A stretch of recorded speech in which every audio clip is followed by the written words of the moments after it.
राधे कृष्णा। जय बोलो सीता रामचंद्र भगवान की जय। श्री राम जय जय राम। श्री राम जय जय राम। श्री राम जय जय राम। श्री राम जय जय राम। जय बोलो सीता रामचंद्र भगवान की जय। जय बोलो राष्ट्र गुरु समर्थ रामदास स्वामी की जय। ராதே கிருஷ்ணா. ஒரு 2-3 நாள் தொண்டைக்கு கொஞ்சம் ஓய்வு கொடுத்ததுல தொண்டை அவ்வளோ பரவாயில்ல. ஆனால் இன்னும் கூட நல்லா பிரியணும். பட் பரவாயில்ல, அதெல்லாம் சரியாயிடும். குருஜி அம்மாவுடைய ஆசீர்வாதம், பகவானுடைய நிர்ஹேதுக கிருபை, உங்களுடைய பிரார்த்தனைகள் வாழ்க்கையில எப்பொழுதுமே நன்னாவே இருக்கேன். இனியும் நன்னாவே இருப்பேன். என்னை சுற்றி நல்ல உள்ளங்கள் எனக்காக இருக்கும் பொழுது, குருஜி அம்மா கூட இருக்கும் பொழுது, கிருஷ்ணன் எப்பொழுதுமே கூட இருக்கும் பொழுது என்ன குறை? குறை ஒன்றும் இல்லை. சமர்த்த ராமதாசர் என்ன அற்புதமான ஒரு குரு, எத்தனை விசேஷமான ஒரு ஆத்மா, எத்தனை காம்பீரியமான ஒரு தீர புருஷன், எதற்கும் கலங்காத ஒருத்தர், எல்லார் மேலேயும் அவ்வளவு தூரம் அக்கறை, அகம்பாவத்தை சுக்ரூரா உடைக்கக்கூடிய திமிரு. நிஜமாக திமிரு வேணும். குருமார்களுக்கு அந்த திமிரு உண்டு, ஆச்சாரிய புருஷாளுக்கு அந்த திமிரு உண்டு. நம்ம எந்த விதமான அகம்பாவம் காட்டினாலும் அதை சுக்குநூறா உடச்செறிதான். யாரா இருந்தாலும் சரி, அது யாரா வேணா இருக்கட்டும், அதுக்கெல்லாம் அசரவே மாட்டார்கள். அதனாலதான் சமர்த்த ராமதாசர் இடத்துல இந்த முகம்மதியர்கள்லாம் கூட அடங்கினார்கள். குருமார்கள் ஆச்சாரிய புருஷர்கள்லாம் அன்புக்கு தான் அவசப்படுறார். நம்முடைய படிப்பு கர்வம், இல்லாட்டி குல கர்வம், தன கர்வம், இது எதுக்குமே விலை கொடுக்க மாட்டார்கள். பதவி கர்வம், அழகு கர்வம், இளமை கர்வம், பாண்டித்ய கர்வம், அதெல்லாம் பிரயோஜனம் இல்லையே. இந்த எந்த கர்வமாவது தூக்கத்துக்கு நல்லது பண்ணுமா? இந்த எந்த கர்வமாவது சாப்பாட்டு வழியை கொடுக்குமா? ஒன்றும் பண்ணாது. அதனால கர்வம் இல்லாத ஒரு வாழ்க்கை வேணும். குருமார்கள் அக்கறையோட இருக்கார்கள் நம்ம இடத்துல. அந்த அக்கறையை யூட்டிலைஸ் பண்ணிக்கணும், மிஸ்யூஸ் பண்ணக்கூடாது. சமர்த்த ராமதாசர் ரொம்ப அழகா யார் யார் என்னென்ன தன்மையில இருக்கார்கள்னு பார்த்து அதற்கு ஏற்ற மாதிரி அனுகிரகம் பண்றார். எங்கேயாவது திமிர்த்தனம் காட்டினா அடக்கிடுவார். அதனாலதான் சமர்த்த ராமதாசர் இந்த சகசிர பிராமண போஜனம் அப்படின்லாம் வரும்பொழுது பிராமணர்கள்லாம் வரமாட்டேன் அப்படின்லாம் தீர்மானம் பண்ணும்போது கவலையே படலை. ஹரிஜன தம்பதிகள் 1000 பேரை கூப்பிட்டு அவர்கள் அத்தனை பேருக்கும் மகோன்னதமான பூஜையெல்லாம் பண்ணி அவர் எல்லாருமே ராமனாகவும் சீதையாகவுமே பார்த்து பூஜை பண்றார். பண்ணிட்டு அவர்களுக்கு எல்லாம் நல்ல அன்னம் எல்லாம் கொடுத்து, தட்சிணை எல்லாம் கொடுத்து, பிராமணாளுக்கு என்ன பண்ணுவாரோ அதே மாதிரி பண்றார். பண்ணிட்டு சிஷ்யா கிட்டையும் சொல்றார், யார் என்ன ஜாதி என்ன குலம்னு பார்க்காதே அவருடைய பக்தி, ஸ்ரத்தை, வினயம், நம்பிக்கை, இதெல்லாம் முக்கியமா பாரு அப்படின்னு சொல்றாரு. சிஷ்யாலும் அழகா சந்தோஷப்படுறா. பிராமணாளுக்கு வேற வழி இல்லை, அடங்கிடுறார்கள். சொல்லிட்டு இருந்தேன் நான், சமர்த்தராமதாசர் துக்காராம் சந்திக்கிறார்கள் அப்படின்னா சொல்லிட்டு இருந்தேன். அழகா துக்கோபாவை பத்தி சமர்த்தராமதாசர் ரொம்ப அழகா ஒரு சொல்ற அபங்க. தன்ய துக்கா வாணி धन्य तुझी वाणी एकता उन्मणि दीपलागे धन्य निस्पृहता एकविध निष्ठा श्रुतिभाव स्पष्टा धाकविसी संतोषले चित्त होताची दर्शन कलो आली कुवन अवतारांची गातला से गड़ा नामा से पै गाड़ा प्रेमे केला वेड़ा पांडुरंग नवविधा भक्ति रूढ़विली जगी कलयुगी तारी दासमणि. துக்காவை அவ்வளோ அழகா கொண்டாடுறார். துக்காவும் சமர்த்தராமதாசரை கொண்டாடுறார்கள். இன்னைக்கும் அவர்களுடைய பல்லக்கெல்லாம் அந்த பண்டரிபுரத்தில் ஒருத்தர் பார்த்து கொள்வார்கள் இப்படி எல்லாம் சொன்னேன். அபனாச்சரியமான துக்கோபா சமர்த்த ராமதாசர். இப்படி பல காரியங்கள் சமர்த்த ராமதாசர் பண்ணி கொண்டிருக்கார். அப்பப்ப அப்படி எங்கேயாவது கிளம்பிடுவார். ஒரு ஏகாந்தம் தேடி தேடி போவார். நிஜமாவே ஏகாந்தம் ஒரு பெரிய தவம். அப்பாடான் இருக்கும்.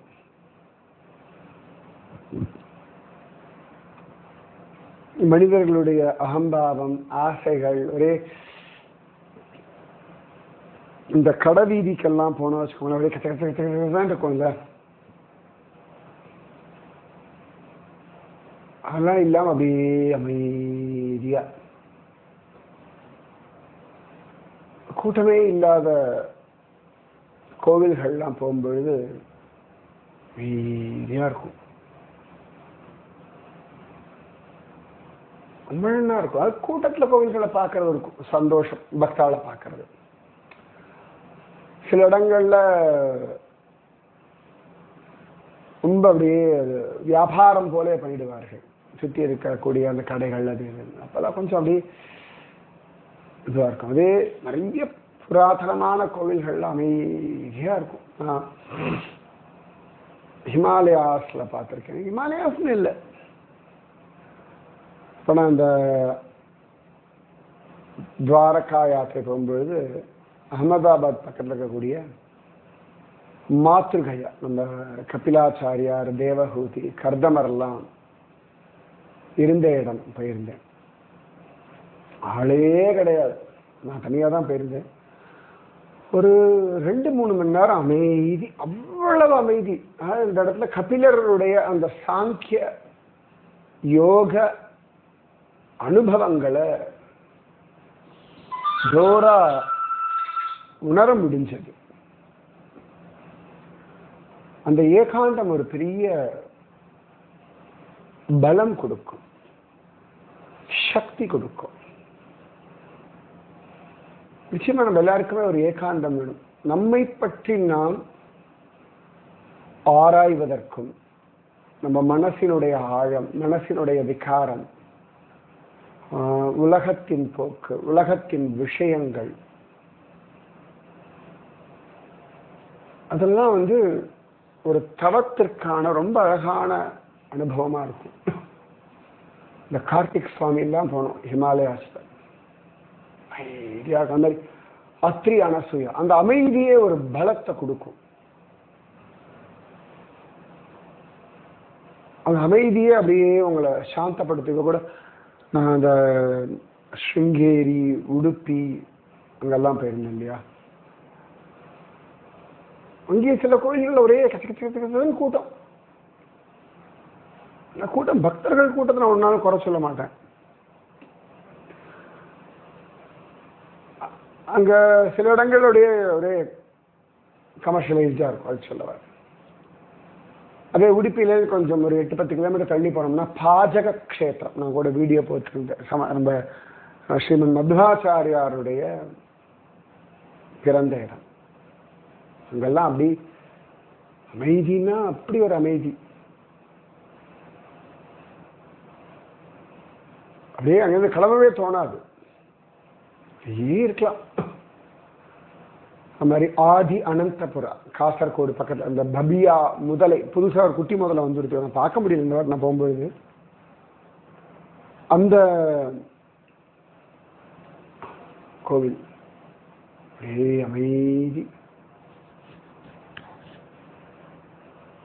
அமைதினா அமைதி, அவ்வளோதான். No special tickets, nothing. Just போகணும், பார்க்கணும், வரணும், அவ்வளோதான். ஆனந்தம். அப்ப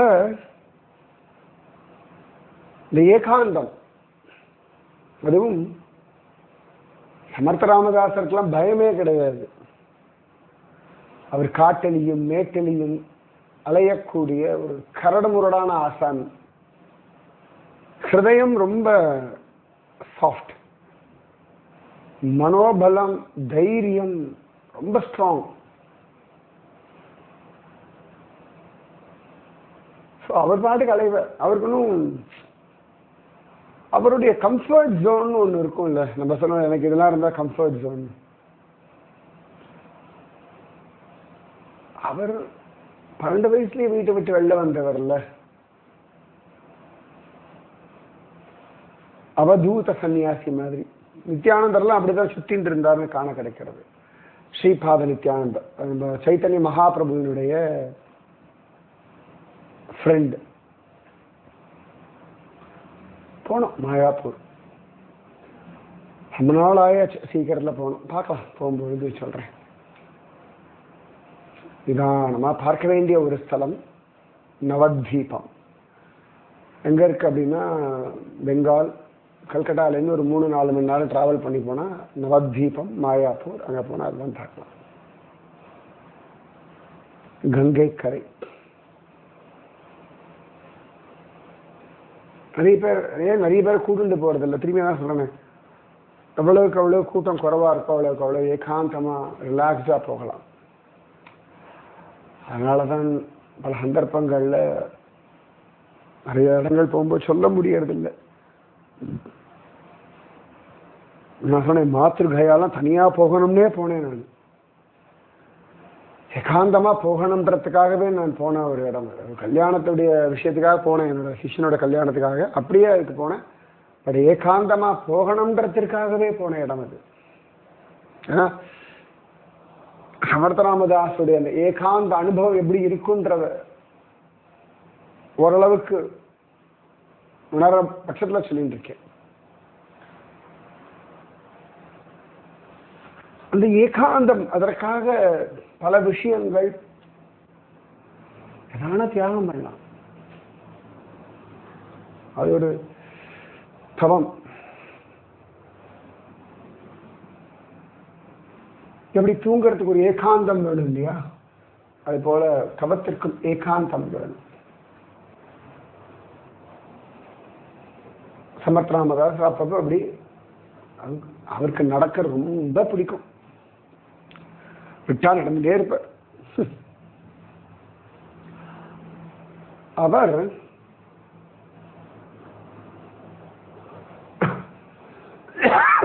நடந்து போய் எங்க போனாலும் கல்யாண சுவாமி கூட போயிடுவார். கல்யாண சுவாமி அவருக்கு ஒரு தொந்தரவு எல்லாம் கிடையாது. சமர்த்த ராமதாசர் கையில ஒரு குபிடி இருக்கும் இல்லையா, தண்டம், அவருடைய ஜோல்னா பை, அவருடைய பாதுகை,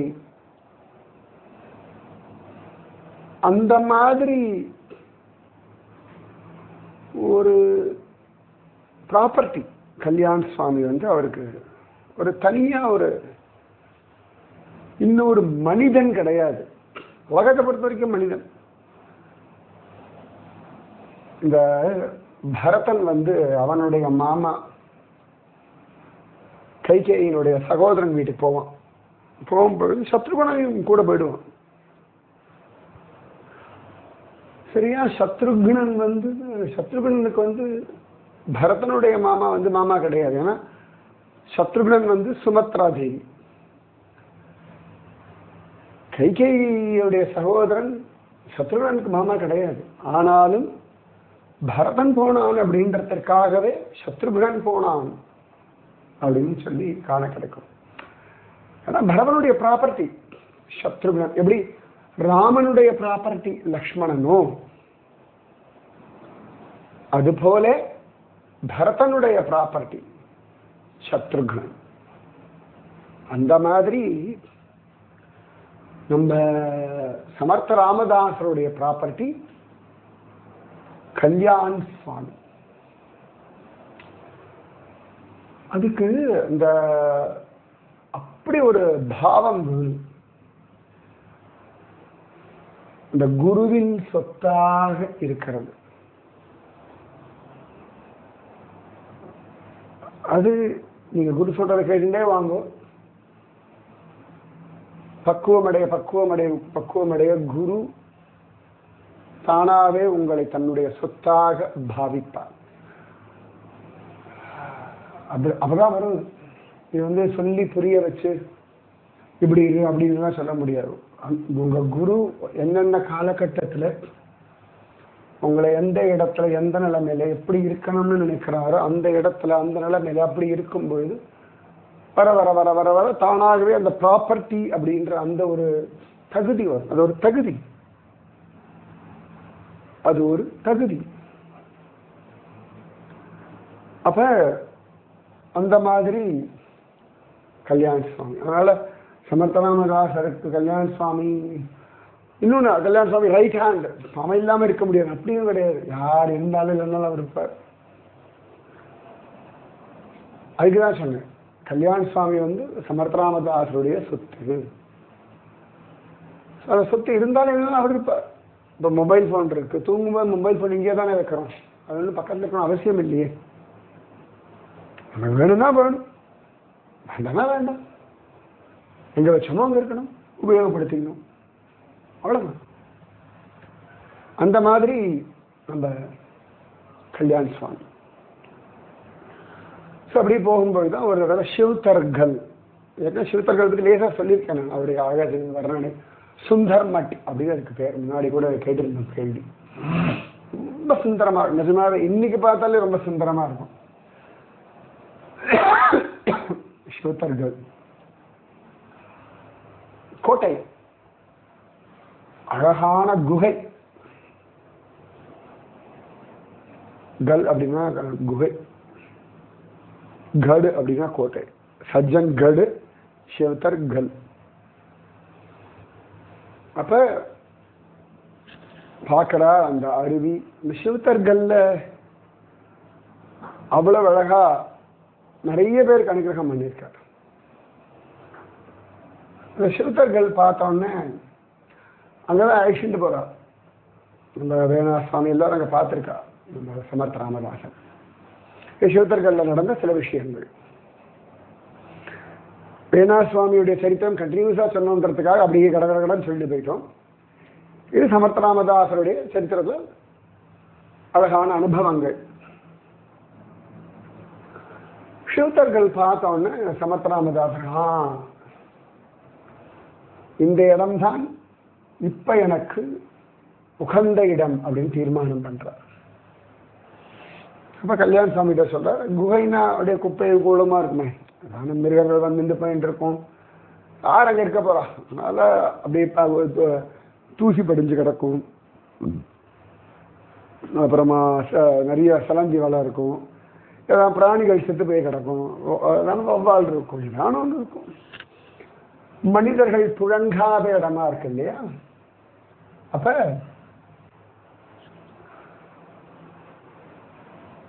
அந்த இடத்தெல்லாம் கிளீன் பண்ற இந்த இடம் நல்லா இருக்குடா, இங்க இருக்கலாம் அப்படின்னு அவ்வளவுதான். சொல்லியாச்சுன்னா கட கட கட கடன் கல்யாண சுவாமி பார்த்து பார்த்து அந்த இடத்த கிளீன் பண்ணிடுவார். இந்த குறிப்பறிதல்னு ஒன்று உண்டு.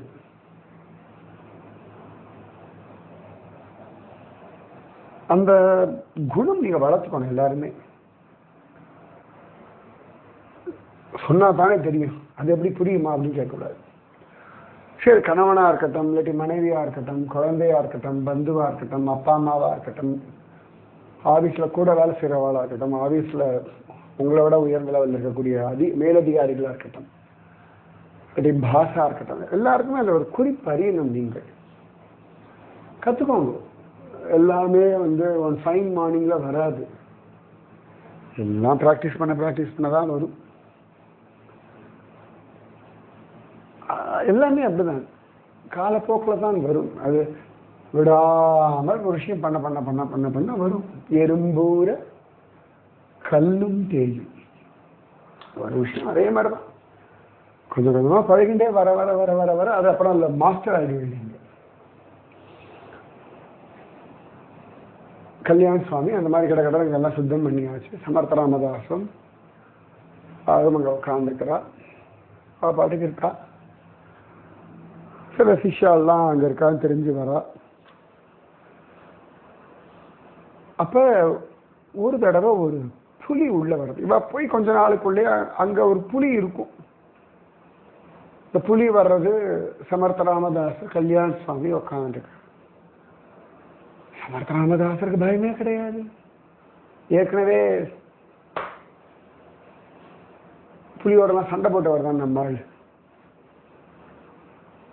நீ பார்க்கிறார், அவ கண்ணோட கண்ணு தான் பார்ப்பார்.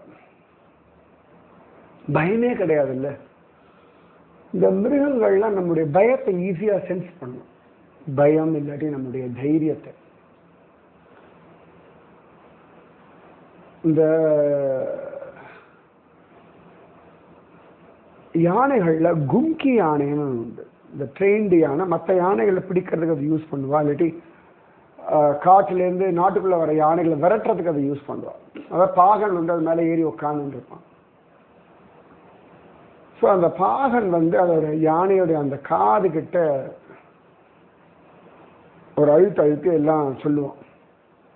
இவன் பயந்தான்னா அந்த கும்கி யானைக்கு சிக்னல் ஒழுங்கா போகாது. சிக்னல் போகாது, அழுத்துல அதுக்கு தெரியாது. அதுக்கு ஃபீல் பண்ணுவோம் இவன் பயப்படுறான்னு. இவனுடைய தைரியத்தை கொண்டுதான் அது எதிர்க்க காட்டுக்குள்ளேருந்து வர மத யானையை விரட்ட முடியும். இவன் பயந்துட்டான்னா இது தோத்து போயிடும்.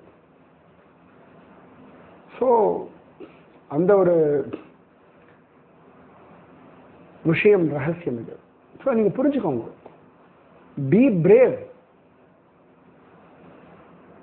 வியாதியோ நஷ்டமோ அவமானமோ, நல்ல நெகட்டிவா சொல்றேன். வியாதி, நஷ்டம், அவமானம், இதெல்லாம் நீங்க அக்செப்ட் த பெயின். அந்த வலி உண்டு, மனசுக்கு வலி உண்டு, உடம்புக்கு வலி உண்டு. Accept it. அந்த வலியை ஏத்துக்கோங்க, அந்த வலியை ஒத்துக்கோங்க, அந்த வலியை